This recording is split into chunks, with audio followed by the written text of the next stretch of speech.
Welcome to the Sage Thought Leadership Podcast, building experiences that connect, remove friction, and deliver insights. Well, hi, everyone, and welcome to our podcast. I'm Ed Kless, and with me today is Dan Balcauski. Dan is the founder and chief pricing officer at Product Tranquility based in Austin, Texas. He focuses on helping high-volume B2B SaaS CEOs define pricing and packaging for new products. Over his career, he has worked with both business-to-consumer and business-to-business companies, ranging from startups to publicly traded enterprises. Welcome to the Sage Thought Leadership Podcast, Dan Balcauski. Great to be here, Ed. Excited for our conversation. So first off, Dan, why do you do what you do? Yeah, so I've been in the technology software world my entire career. I started more on what you might think of the value creation side than the value capture side. So engineering, through engineering management. Ultimately became much more fascinated by how the products we built created value for customers and turned into dollars for the business. And this led me to pursue my MBA. I didn't realize it then, but I was quite lucky with my MBA. Although we had a widely recognized excellence in marketing program, I didn't find out till very recently, very few MBA programs actually had courses in pricing. So I received my theoretical grounding in pricing there, and right into that internship, I worked for a very, very successful Silicon Valley startup out of the Bay Area. And one of the projects on the CEO's desk where I was working for them was, should we pursue a freemium strategy? And TLDR, I don't recommend freemium. I think it's maybe one of these illusions we might hint at later. But got my initial theoretical grounding and then first practical experience in the pricing world there. And now I have the privilege of helping founders, CEOs, and their teams build sustainable businesses, helping their products to as many customers as possible. All right. Well, I noticed on your LinkedIn page that you talk about dispelling pricing illusions. Tell me about pricing illusions. Oh, man, there's so many. Well, I think there's so many mindsets that are ingrained in let's just say the general atmosphere of especially SaaS that go unquestioned. One thing that has been, I think, at mercy, we might call it a zero interest rate phenomenon in this era, last decade of cheap money, has been, do companies actually have to turn a profit, which is anathema in almost any other industry.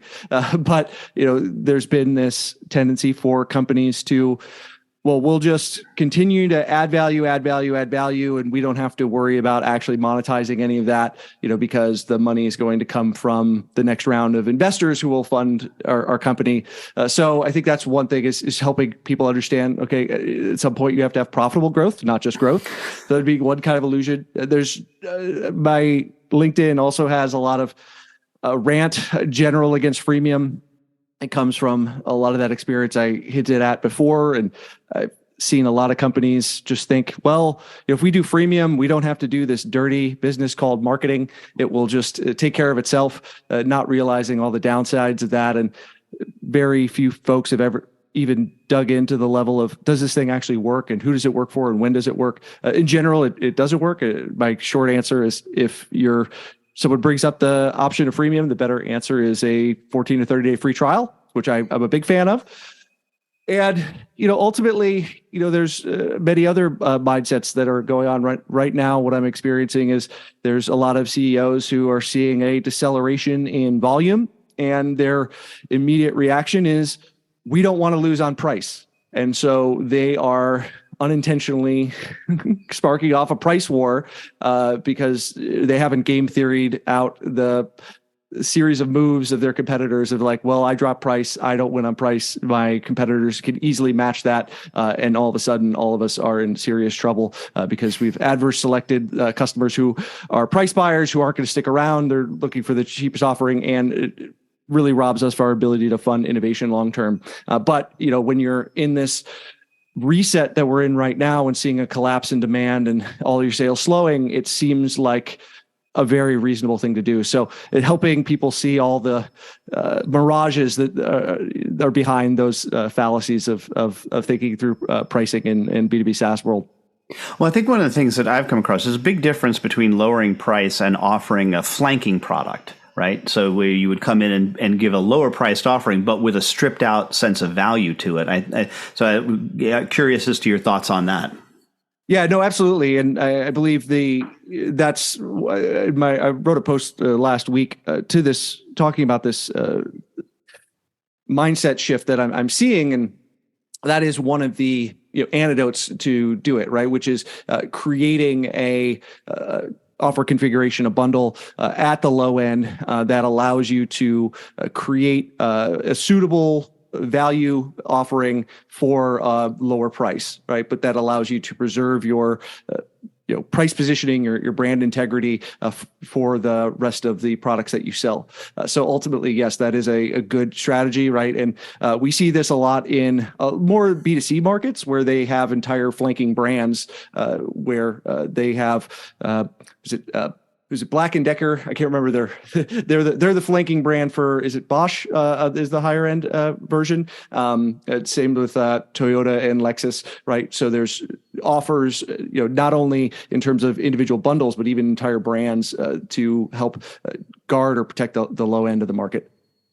And I know we're a relatively short form podcast here, but I'd like you to explore a little bit, because since you've mentioned it a couple of times, what about value? How do you define value, and what are different ways to think about value?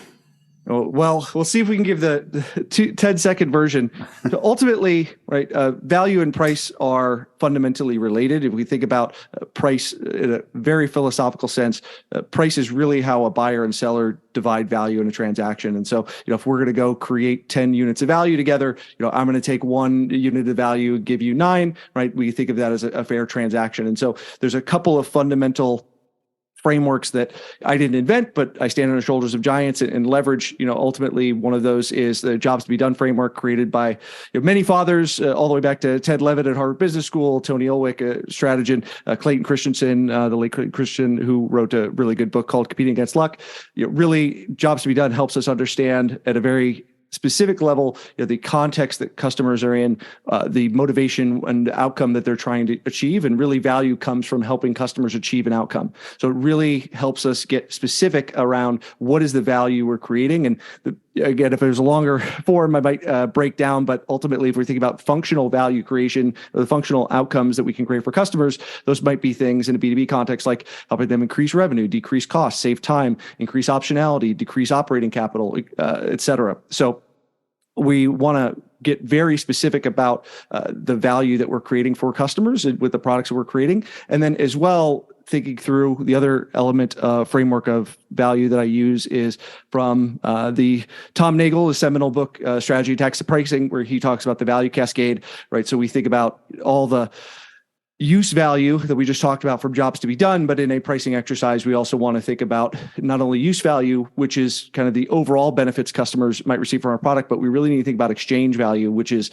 what is the positive or negative differentiation that we have given the other competitive alternatives, or the next best competitive alternative we have in the market. And then we want to bring in ideas of consumer psychology, behavioral economics, that leads us to the other part of the value cascade, thinking about perceived value, right? Customers are not homo economicus. They're not perfectly rational, omniscient actors. They're not spreadsheets. Although we might do a robust economic value estimation that Tom himself would be very proud of, our customers are, they usually have day jobs. They've been asked to make some purchase in their spare time, shopping for a CRM or an ERP or whatever it might be. And so these are, how do we as marketers have the ability to influence our customers' perception of value, because only that perceived value drives willingness to pay.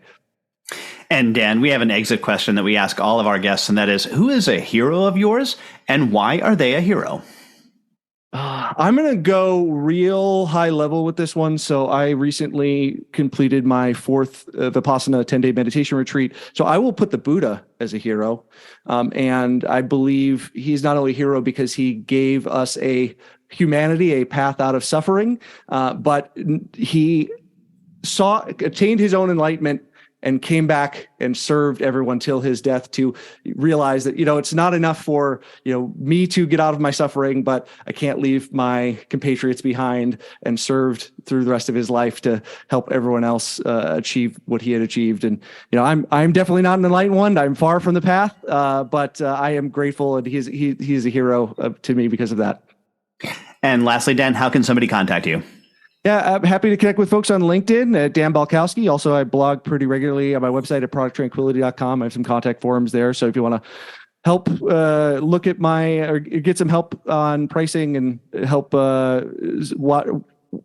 through the process that I use to demystify this pricing and packaging and the path I followed along the way, read my content there or reach out to my website.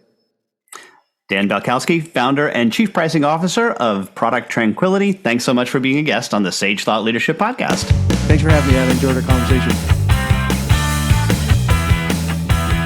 Review and subscribe by searching your podcast player of choice for Sage Thought Leadership Podcast.